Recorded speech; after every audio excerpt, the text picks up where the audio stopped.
రంగారెడ్డి జిల్లా ఉనికి కోల్పోయేలా మున్సిపాలిటీలను జీహెచ్ఎంసీలో విలీనం చేయడం సబబు కాదని ఇబ్రహీంపట్నం బీఆర్ఎస్ మాజీ ఎమ్మెల్యే మంచిరెడ్డి కిషన్ రెడ్డి ప్రభుత్వానికి సూచించారు.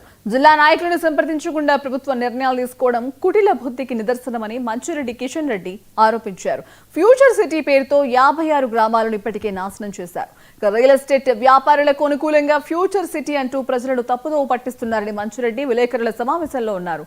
ఇప్పటికైనా కాంగ్రెస్ ప్రభుత్వం పద్ధతులు మార్చుకుని ప్రజలను సౌకర్యవంతమైన పాలన అందించాలని మంచిరెడ్డి కిషన్ రెడ్డి సూచించారు.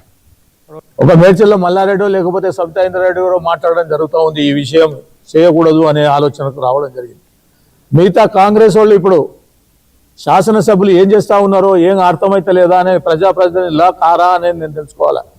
ఖచ్చితంగా జరుగుతున్నటువంటి సంఘర్షణ ఎక్కడ జరుగుతుంది, సంఘటన ఇది ఎందుకు గెలుపుతా ఉన్నారని ఒక్కనాడు ఒక్కరు కూడా ప్రశ్నించే పాపన పోవడం లేదు.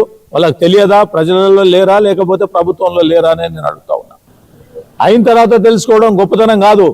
జరగబోయే విషయం ఉన్నా ప్రజాప్రతినిధులుగా మీకు అవకాశం ఇచ్చినప్పుడు దాన్ని చర్చ పెట్టి ప్రజల బాగోగుల కోసం ఆలోచన చేసి ప్రభుత్వంతో స్పందించాలనే ఆలోచనతోటి ఉండాలి. కానీ అన్ని అయిపోయిన తర్వాత అయిపోయింది కదా అని మాట్లాడడం సరైన పద్ధతి కాదు అనేది ఈ శాసనసభ్యులను నేను హెచ్చరిస్తా ఉన్నా. తెలుసుకోవాలని చెప్పడం జరుగుతూ ఉంది.